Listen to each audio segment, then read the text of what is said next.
حضرت سیدہ مریم فَإِمَّا تَرَيِنَّ مِنَ الْبَشَرِ أَحَدًا فَقُولِي إِنِّي نَذَرْتُ لِلرَّحْمَنِ صَوْمًا فَلَنْ أُكَلِّمَ الْيَوْمَ إِنْسِيًّا. کہا اگر تو کسی بشر کو دیکھے تو تو کہہ دے کہ میں اللہ کے لیے نظر مانی ہوئی ہے ایک دن کے روزے کے لیے، میں آج کسی سے کلام نہیں کروں گی. فَلَنْ أُكَلِّمَ الْيَوْمَ إِنْسِيًّا، آج کسی انس سے بات نہیں کروں گی. فَأَتَتْ بِهِ قَوْمَهَا تَحْمِلُ. حضرت سیدہ مریم حضرت یحییٰ عیسیٰ علیہ السلام کو اٹھا کر اپنی قوم کے پاس آ گئی. قالوا یا مریم، سب کہنے لگے اے مریم لقد جئت شیئا فریّا، کہ تو نے آج بڑی بری حرکت کی ہے، تو نے یہ کیا برا کام کیا ہے. یا اخت ہارون ما کان ابوک امرأ سوء وما کانت امک بغیہ، اے ہارون کی بہن تیرا باپ بھی برا نہیں تھا، تیری ماں بھی بدکارہ نہیں تھی، آج تو نے کیا کام کیا ہے، یہ بچہ کہاں سے لے کے آ گئی ہے، تیرا تو خامد ہی کوئی نہیں ہے. تو ہوا کیا آگے سنیے، آپ بڑی لطف کی بات آ رہی ہے. فاشارت الیہ، سیدہ مریم نے کوئی جواب نہیں دیا. تہمت لگی نا کہ تیرا باپ بھی ایسا نہیں تھا، تیری ماں بھی ایسی نہیں تھی، تو یہ چیز کہاں سے لے آئی ہے. تو سیدہ مریم نے حضرت عیسیٰ کی طرف اشارہ کر دیا، مجھ سے کیا پوچھتے ہو، اس سے پوچھو. بات سمجھ آئیے، سو تو نہیں گئے. سیدہ مریم نے کدھر اشارہ کیا، اپنے بیٹے کی طرف. کون سا بیٹا، جو گود میں. کہا مجھ سے کیوں پوچھتے ہو، یہ سوال جو مجھ سے کر رہے ہو نا. فاشارت الیہ، سیدہ مریم نے حضرت عیسیٰ علیہ السلام کی طرف اشارہ کیا، پوچھ رہا ہے تو اس سے پوچھو. تو انہوں نے آگے سے کہا قالوا کیف نکلم من کان فی المہد صبیا. مریم تو عجیب بات کرتی ہے، ہم اس سے بات کیسے کر سکتے ہیں، اس بچے سے بات کیسے کر سکتے ہیں جو کہ گود میں ہے. گود والے بچے سے کوئی بات کیسے کر سکتا ہے، وہ ہم سے کلام کیسے کرے گا، ہمارے سوال کا جواب کیسے دے گا. تو سیدہ مریم نے جب کہا تھا نا اشارہ کر کے کہ اس سے پوچھو، اور انہوں نے کہا کہ ہم اس بچے سے کیسے کلام کریں. تو اب آگے سے جواب کون دے رہا ہے یہ بھی سنیں. قال انی عبد اللہ، وہ گود والا بچہ بول اٹھا، مجھے بچہ نہ سمجھ، میں اللہ کا نبی ہوں، میں اللہ کا بندہ ہوں. آتانی الکتاب ولم آتانی الکتاب وجعلنی نبیا. مجھے بچہ سمجھنے والے، مجھے بچہ نہ سمجھ، مجھے گود میں دیکھ کر مجھے چھوٹا نہ سمجھنا.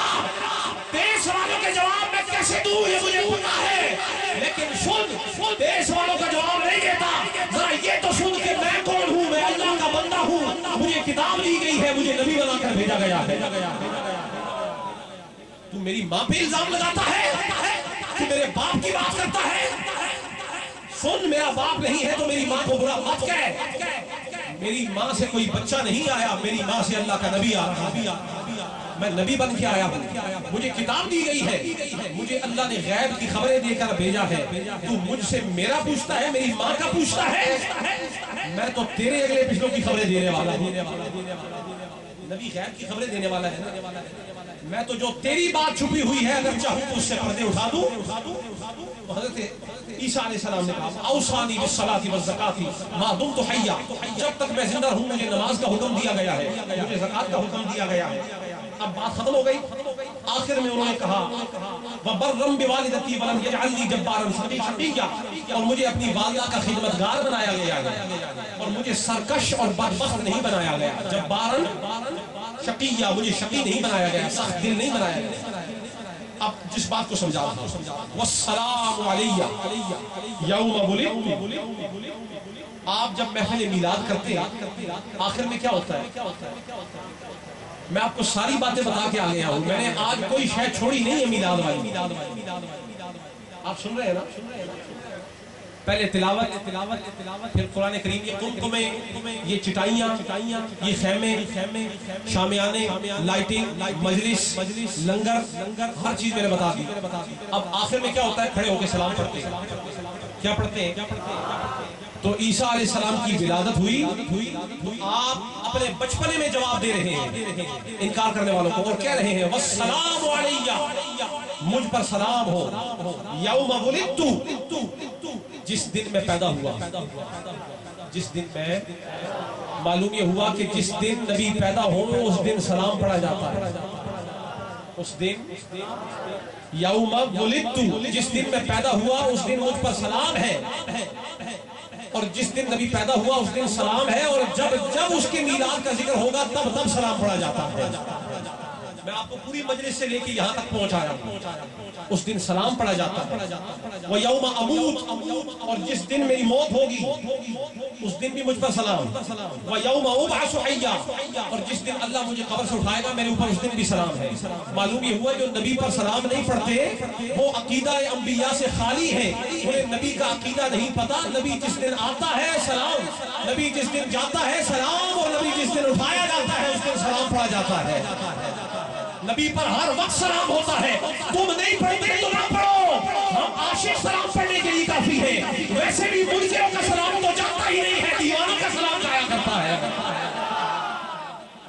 اب ایک آخری بات میں آپ کو ضرور کہوں گا، ہم انسان ہیں، ہم حضور کی خوشی مناتے ہیں، تو جب سرکار آئے صرف انسانوں نے نہیں منائی، جانوروں نے بھی خوشی منائی۔ جانوروں نے بھی، میری بات ختم ہو گئی، جانوروں نے بھی۔ آپ کو ایک بات، وحید صاحب آپ نے آج میلاد منایا، پیسے لگائے، خرچہ ہوا کہ نہیں ہوا؟ میں جب سے میلاد شریف کا مہینہ شروع ہوا بڑی بڑی محفلوں میں گیا، میں نے بڑے بڑے اکٹھ دیکھے ہیں، مجمع دیکھے، پنجاب کے دور دراز گوشوں میں گیا ہوں، ابھی بھی مجلسیں چل رہی ہیں، ابھی بھی میں نے پنجاب کے دوسرے بعید علاقوں میں بھی جانا ہے، مجلسیں چل رہی ہیں، اور مجھے پتا ہے جہاں بھی محفل ہوتی ہے وہ مفت میں نہیں ہوتی، پیسے لگتے ہیں کہ نہیں لگتے؟ ساؤنڈ پہ یہ ساؤنڈ والے بیٹھے ہیں، آپ کو آواز آ رہی ہے، آپ پیسے دے کے کام کرتے ہیں نا؟ یہ جو لائٹیں لگی ہوئی ہیں ان کے پیسے ہیں، میٹر چل رہا ہے، میٹر چل رہا ہے کہ نہیں چل رہا ہے؟ آپ کے لیے لنگر پکا ہے، اس کے لیے پیسہ چاہیے، شامیانیوں کے لیے، چٹائیوں کے لیے، نعت خانوں پہ پھینکنے کے لیے، علماء کے لیے چاہیے نا؟ بولیے، بولے نا، منہ سے تو کوئی نہیں مانگتا، آپ عقیدت سے تو دیتے ہیں نا؟ تو پیسہ، تو ایک طبقہ کہتا ہے کہ یہ میلاد پہ جو پیسہ لگاتے ہو یہ فضول خرچی ہے، یہی کسی غریب مسکین کو دے دو، کسی کی شادی کر دو بچی کی، ادھر لگاؤ، ادھر کیوں لگاتے ہو؟ یہ تو فضول خرچی ہے۔ فضول خرچی کو عربی میں کہتے ہیں اسراف۔ کیا کہتے ہیں؟ کیا کہتے ہیں؟ وہ کہتے ہیں میلاد پہ لگانا فضول خرچی ہے۔ میں ایک محفل میں گیا تھا، نذیر صاحب کو شاید پتا ہو، یا سعید صاحب ساتھ ہوتے ہیں، یا عارف صاحب، کسی محفل میں سوال ہوا تھا کہ میلاد پہ پیسہ لگ رہا ہے، کسی نے کہا کہ میلاد پہ نہ لگاؤ کہیں اور لگاؤ۔ گوال منڈی میں یہ سوال مجھ پہ ہوا تھا، میں آج اس کا یہاں پر جواب دے رہا ہوں حضور پاک صلی اللہ علیہ وسلم کے ایک صحابی کے قول سے، حضرت عبداللہ ابن عباس، کیا نام ہے؟ بولے اونچا بولے۔ میں آپ کو حدیث متن بھی سناؤں گا، ترجمہ بھی سناؤں گا، میں مولوی نہیں نہ مولوی والا کلام کرتا ہوں، میں آپ کو عقیدہ سکھا کے جاؤں گا یہاں سے۔ یہ حدیث، یہ روایت کس کی ہے؟ یہ عبداللہ ابن عباس کی۔ کس کی؟ عربی میں فضول خرچی کو اسراف کہتے ہیں۔ کیا کہتے ہیں؟ اسراف، فضول خرچی۔ تو جس نے کہا نا کہ میلاد پہ خرچ کرنا یہ اسراف ہے، اس کے لیے پہلی بات تو یہ ہے کہ یہ جو میلاد منایا جا رہا ہے یہ حضور کا ذکر ہے۔ کیا ہے؟ اس میں تلاوت ہوتی ہے، اس میں نعت ہوتی ہے، اس میں سرکار کی شان بیان ہوتی ہے، اس میں خطاب ہوتا ہے، اور اس میں لنگر پکا کے دیا جاتا ہے۔ میں نے ہر چیز کا ثبوت دے دیا ہے، ایک ایک چیز کا ثبوت دے دیا ہے، ایک ایک چیز کا، آج کوئی شے نہیں چھوڑی، ہر شے کا ثبوت دے دیا۔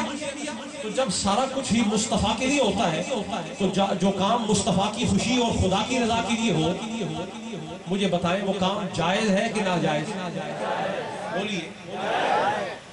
تو خدا تو وہ ہے نا جو یہ کہتا ہے کہ مصطفیٰ اطیع اللہ من اطاع، جو جس نے نبی کی اطاعت کی، ومن یطیع الرسول فقد اطاع اللہ، جس نے نبی کی اطاعت کی اس نے اللہ کی، جس نے نبی کی اطاعت کی اس نے اللہ کی۔ اچھا، اس سے ایک بات ثابت ہو گئی، جس نے نبی کی نافرمانی کی اس نے اللہ کی، جس نے نبی کو ناراض کیا اس نے، اور جس نے نبی کو خوش کیا اس نے۔ تو آج ہم کیوں بیٹھے ہیں؟ تاکہ نبی کو، اور نبی خوش ہو گئے تو معلوم یہ ہوا جو کام اللہ کی خوشی کے لیے کیا جائے وہ حلال ہوتا ہے، وہ کام وہ ناجائز نہیں ہوتا، حرام نہیں ہوتا۔ ایسی بات ہے۔ اگر بات آپ کے دل میں اتر رہی ہے تو کہیں بے شک یہی بات ہے جو کام حلال ہو اب اس کے بارے میں فتویٰ آ گیا. سب سے پہلے حضرت سفیان ثوری کی بات بتا کے پھر حضرت ابن عباس کی بات بتاؤں گا. حضرت سفیان ثوری فرماتے ہیں الحلال لا يحتمل الصرف، کہ حلال وہ ہے کہ جس میں احتمال صرف نہیں ہوتا، کہ حلال کام میں جتنا پیسہ لگا دو وہ فضول خرچی نہیں ہوتی، وہ اللہ کی بارگاہ میں قبول ہوا. یہ سفیان ثوری یہ تابعین میں سے. اب آگے چلیے حضرت عبداللہ ابن عباس جو حضور کے صحابی ہیں وہ کیا کہتے ہیں؟ فرمایا لیس فی الحلال اسراف، حلال کام میں کوئی فضول خرچی نہیں ہے. وانما الصرف فی ارتکاب المعاصی، اور فرمایا فضول خرچی جس چیز کا نام ہے وہ صرف اللہ کی نافرمانی میں ہے. یعنی اگر اللہ کی نافرمانی کے کسی کام میں پیسہ لگاؤ تو وہ فضول خرچی ہے، ورنہ حلال کام میں چاہے جتنا مرضی یہ پیسہ لگا دو وہ فضول خرچی نہیں ہے. یہی تو وجہ ہے سرکار نے ابو بکر کو اشارہ کیا تھا، ابو بکر نے تھوڑا مال نہیں لایا، گھر کا سارا مال اٹھا کے لے آیا ہے. اب یہ جو میلاد آپ منا رہے ہیں بات ختم ہو گئی. میلاد کے پیسے 1 روپے خرچ کرنے سے لے کر لنگر تک ایک ایک چیز حلال ہے. یہ آج کی اس مجلس میں ثابت ہو گیا حدیث سے اور قرآن سے. اب میں آخری بات یہ کہہ رہا ہوں کہ اگر تم حضور کا میلاد نہیں مناتے کوئی بات نہیں، نہ مناؤ، لیکن ہم نے دیکھا ہے کہ میلاد صرف انسان ہی نہیں مناتے، میلاد کی خوشی تو جانوروں نے بھی منائی. یہ روایات حدیث میں آتا ہے جب حضور پاک صلی اللہ علیہ وسلم آپ کا میلاد ہوا تو مشرق کے جانور مغرب کی طرف بھاگے اور مغرب کے جانور مشرق کی طرف بھاگے، اور جہاں پر دونوں اطراف کے جانوروں کی لقاء ہوئی، ملاقات ہوئی، مشرق والوں نے مغرب والے جانوروں کو مبارک دی، مبارک ہو رحمت للعالمین آ گیا ہے. کیا کہا؟ مبارک ہو وہ آ گیا ہے جو میرے اور آپ کے لیے بھی رحمت ہے. جانوروں نے کہا. کس نے کہا؟ کس نے؟ اونچا بولیں. کس نے؟ اونچا بولو تاکہ ان جانوروں کو بھی آواز آ جائے. کیا کہا؟ کہ مبارک ہو آج رحمت للعالمین آ گئے. تو یہ جانوروں نے کہا کیوں؟ کہو انہیں خوشی ہوئی تھی. کیوں؟ یہ خوشی سے ایسے ہی تو کوئی نہیں بھاگتا نا. کبھی کبھی کسی مجلس میں کسی کو وجد آ جاتا ہے، آپ سے پار ہو جاتا ہے بے اختیار. وہ ہوتا کیا ہے؟ ہوتا یہ ہے کہ جس کا ذکر ہو رہا ہے نا، جب وہ اس پہ حاوی ہو جائے، اس پہ طاری ہو جائے تو بندہ آپ سے پار ہو جاتا ہے کہ واہ میں جس کا ذکر سن رہا ہوں وہ خود آ گیا ہے. تو جب جس کا ذکر ہو وہ سامنے آ جائے تو عاشق آپ سے پار ہو جاتا ہے. تو جانوروں نے دیکھ لیا کہ جو رحمت للعالمین ہمارے لیے رحمت بن کے آیا ہے، آ گیا ہے، تو جانور آپ سے پار ہو گئے. ادھر والے ادھر آ گئے، ادھر والے ادھر آ گئے. ایک دوسرے کو مبارک دے رہے ہیں. مبارک ہو رحمت للعالمین آ گئے. کس نے کہا؟ جانوروں نے. تو معلوم یہ ہوا کہ حضور کے آنے پر تو جانور بھی خوشی مناتے ہیں. تو ذرا تمہیں بتانا پڑے گا کہ تم کس کیٹیگری میں ہو. جن کے آنے پر جانور خوشیاں منائیں. مشرق میں ہو تو مغرب کو جائیں، مغرب میں ہو تو مشرق کو جائیں. جانور ہو کر خوشیاں منا رہے ہیں تو تمہیں بتانا پڑے گا کہ اشرف المخلوقات کیوں کہلاتے ہو. تم بھی اپنے آپ کو جانور کہلاؤ، بلکہ رہنے دو. اس کی خوشی تو جانور بھی مناتے ہیں، تم تو ان سے بھی زیادہ بدکار ہو، بدتر ہو، جانوروں سے بھی زیادہ.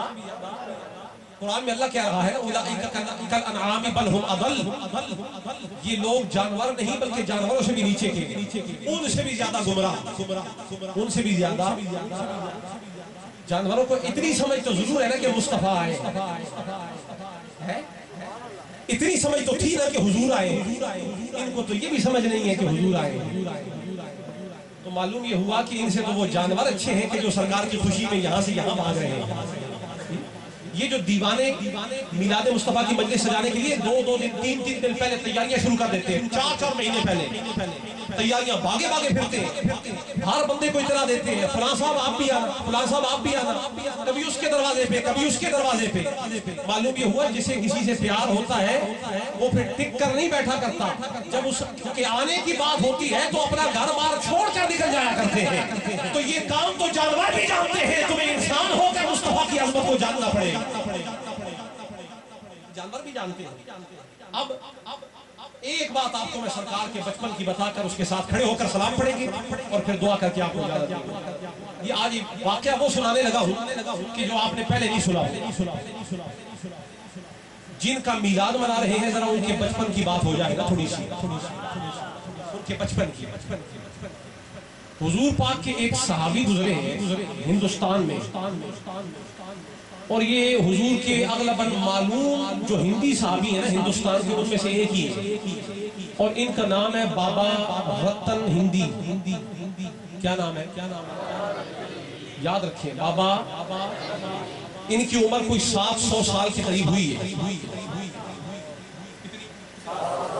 اونچا بولیں۔ موسیٰ علیہ السلام کی عمر 150 سال، آدم علیہ السلام کی عمر 900 سال، 100 سال حضرت داؤد علیہ السلام کو مل گئے، تو موسیٰ علیہ السلام تک 150 سال۔ حضور کے زمانے میں ایوریج عمر 70-80، اور سرکار کی جو عمر 63 سال ظاہری، وہ امت کی ایوریج عمر۔ تو وہ زمانہ کہ جب اوسط عمر 63 سے 70 سال ہوا کرتی تھی، اس زمانے میں حضرت کے حضور کے ایک صحابی ہندوستان میں گزرے ہیں، بابا رتن ہندی، عمر گزری ہے 700 سال۔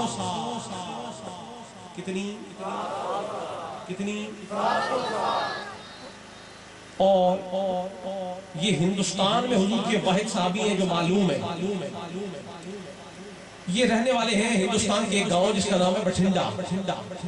کیا نام ہے؟ ایک کہاوت مشہور ہے، وہ جس نے بڑی پڑھائی کی ہو نا، بڑی پڑھائی، گریجویٹ ہو، ماسٹر ہو، ڈاکٹریٹ کیا ہو، ایم فل کیا ہو، اور اسے آتا جاتا کچھ نہ ہو، اس درجے تک پہنچ کر اسے پھر بھی کچھ نہ آتا ہو، تو اسے تنزن کہا جاتا ہے کہ تم نے بی اے وایا بٹھنڈا کیا ہے، کہ تو بٹھنڈے سے وایا کر کے آیا ہے، بی اے کر کے آیا ہے، ایم بی اے کر کے آیا ہے، تجھے آتا کچھ نہیں ہے، تجھے بٹھنڈا ہی آتا ہے۔ تو یہ بٹھنڈا وہ گاؤں ہے ہندوستان کا، یہ کہاوت ہے ہندی کی۔ اس گاؤں میں ہوتے تھے، تو حضور کے صحابی ایمان لائے سرکار پہ، تو کسی نے پوچھا یہ تو بتائیں نا کہ ایمان کیسے لائے، یہ واقعہ کیا ہے ایمان لانے کا؟ تو وہ واقعہ بیان کرتے ہیں، وہ کہتے ہیں میں تاجر تھا، میں ہندوستان سے بٹھنڈے سے جایا کرتا تجارت کرنے کے لیے شام کے علاقے میں، رستے میں مکہ پڑتا، مکے سے گزر کے جایا کرتے تھے، تو میری عادت تھی میں وہاں مکے سے گزر کے جاتا۔ مکے میں ایک وادی تھی، جس وادی میں مکے والے اپنے جانور چرایا کرتے تھے، اپنی بھیڑ، بکریاں، اونٹ، جو بھی جانور پالتے وہ اس وادی میں چراتے۔ وہاں ایک نہر بھی گزرتی تھی، تو ایک دفعہ میں وہاں سے گزرا شام جانے کے لیے، اسی وادی سے گزر رہا تھا کہ شدید بارش ہو گئی، تو اس وادی میں ایک بچہ بکریاں چرا رہا تھا۔ بارش ہوئی تو ندی کا پانی زیادہ ہو گیا، بکریاں نکل گئی، ندی پار کر گئی، واپس شہر کی طرف آنا تھا، تو بکریاں ندی پار کر گئی، تو بچہ ندی کی دوسری طرف کھڑا رہا۔ میں اپنے قافلے کے ساتھ تھا، اس بچے کو دیکھا تو بچے نے اشارے سے کہا کہ مجھے یہ نہر پار کروا۔ میں ہندی بولتا تھا، جانتا تھا، وہ بچہ عربی بولتا تھا، اس نے اشارے سے کہا، میں سمجھ گیا۔ تو میں نے اس بچے کو اٹھا کر نہر سے پار لے جانے کے لیے چل دیا۔ تو میں نے اٹھایا ہوا ہے، بچے کو نہر پار کروا رہا ہوں، اس بچے نے اٹھائے مجھے اپنی زبان میں، عربی زبان میں مجھے دعا دے دی کہ اللہ تجھے لمبی عمر دے، اللہ تجھے، اشارے سے بھی کہا ہوگا، اور قال اللہ عمرک، اللہ تجھے لمبی عمر دے عربی میں کہا ہوگا۔ ان کو سمجھ آ گئی اشارے سے، چونکہ شام جاتے تھے نا تجارت کے لیے، تو کچھ نہ کچھ تو جانتے ہی ہوگے نا عربی میں۔ کہا انہوں نے مجھے کہا کہ اللہ تجھے لمبی زندگی دے۔ میں اٹھا کے نہر پار کروا رہا ہوں، بیٹھو، نہر پار کروا رہا ہوں، تو پار کراتے جاتے کچھ دیر ہو گئی، دیکھیں نا 25 سیکنڈ، 30 سیکنڈ، 40 سیکنڈ، 1 منٹ، تو بچے کو اٹھایا ہوا ہے، نہر پار کروا رہا ہوں۔ کہا مجھے ایک دفعہ نہیں 7 دفعہ دعا کی۔ کتنی دفعہ؟ کہا مجھے اس بچے نے 7 مرتبہ کہا جا تجھے اللہ لمبی عمر دے۔ میں نے بچے کو نہر سے پار کرایا، بچہ بڑا خوش تھا۔ میں شام چلا گیا، تجارت کر کے واپس انڈیا آ گیا، بڑا عرصہ گزر گیا، کوئی 40 50 سال 45 سال اس پر گزر گئے، 40 45 سال کے قریب۔ تو ایک دن ہم اپنے گاؤں میں بیٹھے ہوئے تھے، تو ہم آسمان پر 14ویں کا چاند ہے دیکھ رہے ہیں، 14ویں رات ہے، نگاہ ادھر ہی ہے۔ چاند جب رات کو 14ویں کا چمکتا ہے نا تو ہر ایک کو پتا ہوتا ہے چمک رہا ہے، اور گاؤں میں جب نوجوان اکٹھے بیٹھ کر گپے ہانکتے ہیں درختوں کے نیچے تو انہیں پتا ہوتا ہے، وہ روشنی میں جب فرق پڑ جائے یا کچھ بھی ہو جائے، سامنے بدلی آ جائے چاند کے، صاف پتا چل جاتا ہے۔ 14ویں کا چاند ہے، ہم بیٹھے ہوئے، ایک دم سے ہم نے دیکھا کہ چاند 2 ٹکڑے ہو گیا۔ ہم لوگ پریشان ہو گئے کہ یہ کیا ماجرا ہو گیا، چاند 2 ٹکڑے ہو گیا۔ ہم لوگ بڑے متعجب، کچھ سمجھ نہیں آئی۔ تو ہمارے گاؤں سے باہر سے کوئی قافلہ آتا یا کوئی لوگ آتے تو ہم ہر ایک سے پوچھتے کہ یہ جو چاند اس دن 2 ٹکڑے ہوا تھا یہ کیا ماجرا ہوا ہے، کبھی زندگی میں دیکھا نہیں، کبھی سنا نہیں۔ تو جس بھی شہر سے کوئی قافلہ آتا ہم اس سے پوچھتے۔ تو ایک دن عرب سے، مکے سے ایک قافلہ آیا، ہم نے ان سے پوچھا کہ یہ چاند 2 ٹکڑے ہوا تھا کچھ عرصہ پہلے، ہمیں تو معلوم نہیں ہے کیا ہوا، ذرا آپ تو بتائیں کیا ہوا۔ تو وہ کہنے لگے تھے ہاں بالکل بات ٹھیک ہے، چاند 2 ٹکڑے ہوا تھا۔ ہمارے شہر مکے میں قریشیوں کے ہاں ایک بچہ پیدا ہوا، وہ جوان ہوا، 40 سال کی عمر میں پہنچ کر اس نے نبوت کا دعویٰ کیا۔ تو اس سے نبوت کی دلیل مانگی گئی کہ تو اللہ کا سچا نبی ہے تو کوئی معجزہ دکھا۔ تو اس نے اپنی انگلی کا اشارہ کیا تو چاند 2 ٹکڑے ہو گیا۔ اور پھر اسے کہا گیا کہ اگر تو واقعی سچا نبی ہے تو اب جوڑ کے بھی دکھا۔ اس نے پھر اشارہ کیا، چاند جڑ گیا۔ تو یہ بابا رتن ہندی کہتے ہیں کہ میں نے جب یہ بات سنی تو میرے دل میں اشتیاق پیدا ہوا کہ ذرا میں بھی تو جا کے اس نوجوان کو دیکھوں کہ جس کے اشارے سے چاند اپنا سینہ چاک کر رہا ہے، 2 ٹکڑے ہو رہا ہے۔ میرے دل میں یہ تمنا تھی۔ اب کہ جب میں نکلا تجارت کے لیے تو میں نے خاص ارادہ کیا کہ میں اب مکے سے ہو کر اس شخص کو مل کر جاؤں گا۔ تو میں مکے آیا، میں نے پوچھا کہ وہ کہاں ہے جس نے چاند 2 ٹکڑے کیے۔ تو مکے والوں نے بتایا کہ اب وہ مکے میں نہیں ہے، اب وہ مدینے چلے گئے۔ تو جب میں مدینے آیا ان کے پیچھے تو پوچھا کہ میں نے ملنا ہے جنہوں نے چاند کو 2 ٹکڑے کیا ہے، جو معجزے دکھاتے ہیں۔ تو کہا گیا کہ اگر ان سے ملنا ہے تو جاؤ مسجد میں اپنے صحابہ کے پاس بیٹھے ہوں گے۔ مسجد میں گیا تو جیسے ہی میں سامنے گیا تو میں نے ان کا چہرہ دیکھ کر سمجھ لیا کہ یہی خود 14ویں کے چاند والا ہے، اس کا چہرہ 14ویں کے چاند سے زیادہ تابناک ہے۔ پاس گیا، میں نے جا کر کہا کہ میں نے وہ ہندوستان میں دیکھا تھا کہ آپ نے چاند کو 2 ٹکڑے کیا تھا، آپ معجزے دکھاتے ہیں، چاند ٹکڑے کرتے ہیں، جوڑتے ہیں، کوئی معجزہ مجھے بھی تو دکھائے۔ تو انہوں نے سر کو اٹھایا اور میری طرف نگاہ بھر کر دیکھا اور کہا بابا رتن ہندی تو مجھ سے کون سا معجزہ مانگتا ہے، تیرے لیے وہ بچپن کی دعا والا معجزہ کافی نہیں ہے؟ جب میں نے تیرے لیے 7 مرتبہ دعا مانگی تھی، اللہ نے تجھے ہر دعا کے بدلے 100 سال سوچی عطا کی ہے۔ جا، میری دعا قبول ہو گئی تھی، لوگ 60 سال زندہ رہتے ہیں، تجھے اللہ نے 700 سال عمر عطا فرما دی ہے۔ کہا میں نے یہ سننا تھا کہ مجھے یاد آ گیا، میں قدموں پر گر گیا اور میں نے کلمہ پڑھ لیا۔ میں اس انداز سے ایمان لے کے آیا۔ عجیب بات ہے، بابا رتن ہندی بچپن میں سرکار کو ملے، سرکار نے دعا دی بچپن میں۔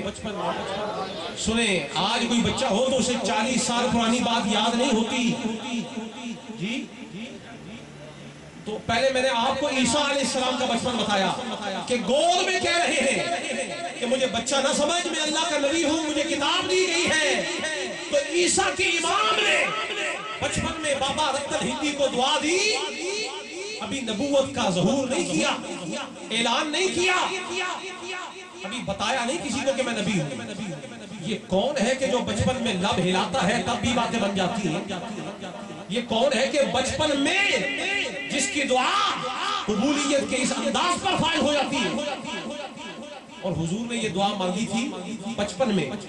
بابا رتن ہندی 40 42 43 سال کے بعد آئے، سرکار کو بات یاد ہے، رتن ہندی کو یاد نہیں۔ 700 سال کی عمر پانے والے، تو اپنے ادھیڑ عمر میں ہوگا، اپنی جوانی میں ہوگا، مصطفیٰ بچپن میں تھے، تجھے یاد نہیں ہے، مصطفیٰ کو یاد ہے۔ کیوں یاد نہ ہو؟ اسے تو خدا بھی یاد ہے، اسے تو جنت بھی یاد ہے، اسے تو ہر وہ شے یاد ہے جو کسی کو بھی یاد نہیں ہے۔